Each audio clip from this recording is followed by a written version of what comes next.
What's the biggest threat to your business right now? Think about it. Most leaders say a tough economy, a stronger rival, and rising costs. Here's what nobody sees coming. The real threat is a startup that launched last Tuesday. It already does what your team of 50 does for a fraction of the cost, in a fraction of the time, and it has no HR department, no calendar conflicts, and it doesn't take a lunch break. Sound extreme? Maybe, but it's happening right now. Most executives are worried about the wrong thing. They're scared someone on their team will be replaced by a colleague who uses AI a bit better. That's real, but it's a small problem inside a much bigger one.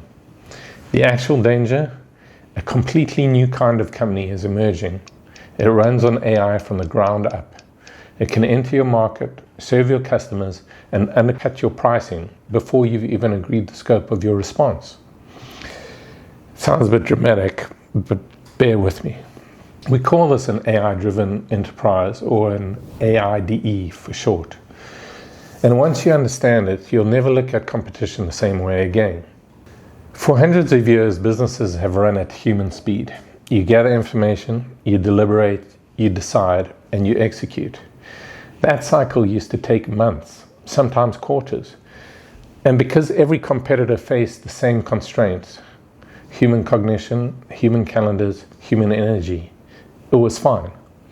Speed wasn't the differentiator. Relationships, capital, and scale were. But that constraint has been removed, not for everyone at once, but for the companies bold enough to move first. Here's a question for you. When was the last time your company made a significant strategic decision in under 48 hours? The answer tells you a lot about your competitive exposure right now. Paul Cheek at MIT has shown that it's now possible to build a functional company from scratch, a real revenue-ready business in under 13 minutes. Not perfect, not ready to scale without work, but operational.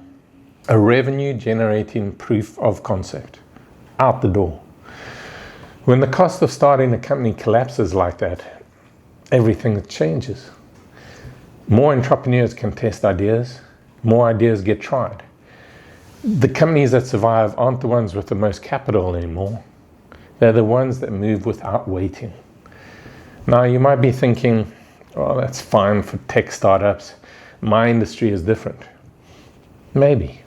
Some businesses have a genuine competitive moat. Deep relationships, physical assets, specialist knowledge that AI can't easily replicate.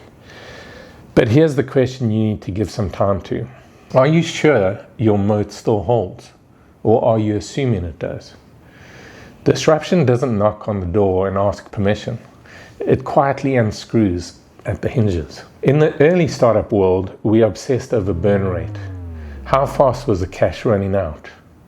In the AI era, burn rate isn't the killer anymore. The silent assassin of established businesses is latency. The time cost of human involvement, human coordination, and human execution. Think about your last big strategic initiative. How long from the first conversation to the first action? How many meetings? How many sign-offs? That's latency.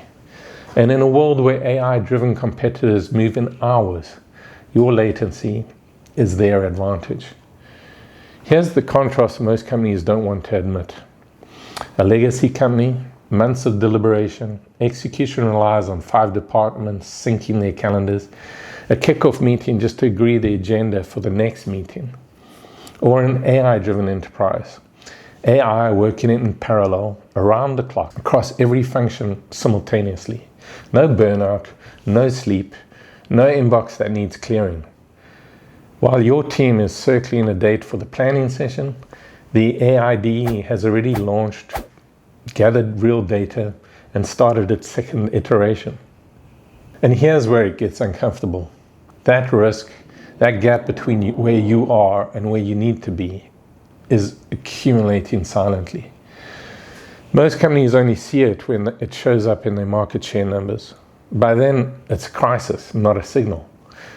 Now, I want to be clear. This isn't about humans becoming irrelevant. It's about humans doing something more valuable than they've done before. In the AI-driven enterprise, humans move upstream. Humans design the intent. They set the strategy. They provide the oversight and the judgment. AI handles the execution, everything downstream from the decision.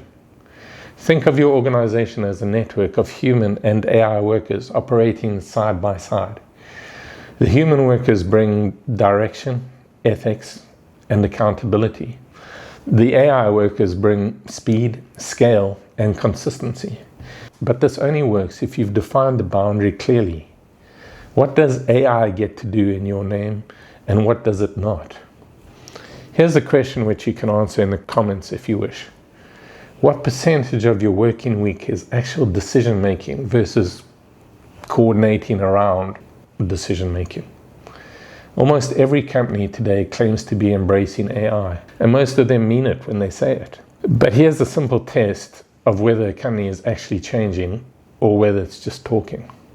Look at their job postings. Paul Cheek did this. He observed patterns across hundreds of companies. A business announces going all in on AI, and then he looked at their open roles, which still had requirements for Microsoft Word and Excel. The gap between the strategy deck and the hiring plan is a leading indicator. It means the organization hasn't actually changed how it thinks, decides, and executes. It's just changed what it says. And the gap is where companies quietly lose ground until the revenue numbers tell the real story. Established companies tend to panic when they wake up to this threat. They tend to go all in overnight, but this seldom works. Ripping out an operating model without a clear picture of where you stand is a great way to create expensive chaos while gaining no advantage. What you need is a structured way to evaluate where AI can help you. Not guessing, not copying what a competitor announced, systematically working out what makes sense for your business, your data, and your risk appetite. You're looking for quick wins, high impact, available data, and low risk.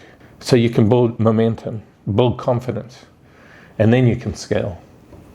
Sustainable momentum beats a spectacular crash. Now, Raykis can help with this. It's a tool that we built to help situations like this, whether you need to revisit which competitive advantages are real and which are vulnerable to what we've been talking about today, or if you need to know where to focus your AI efforts first to secure your moat or to accelerate automation, and to do all that with alignment between humans and agents. The goal isn't to turn your organization into a machine. It's to stop being slower than one. So here's the simplest version of everything I've covered. Business used to run at human speed, and that was fine when every competitor faced the same constraints. But those constraints are being removed, and the organizations that win won't be the ones that hired the most AI enthusiasts. They'll be the ones that redesigned how they think, decide, and execute, with humans in charge of what matters and AI doing the legwork. Over the next couple of weeks, I'll be breaking these concepts down further and the steps required to ensure relevance in this new world. Be sure to subscribe on YouTube or LinkedIn if you're interested. And remember, stop working on your business. Start programming it.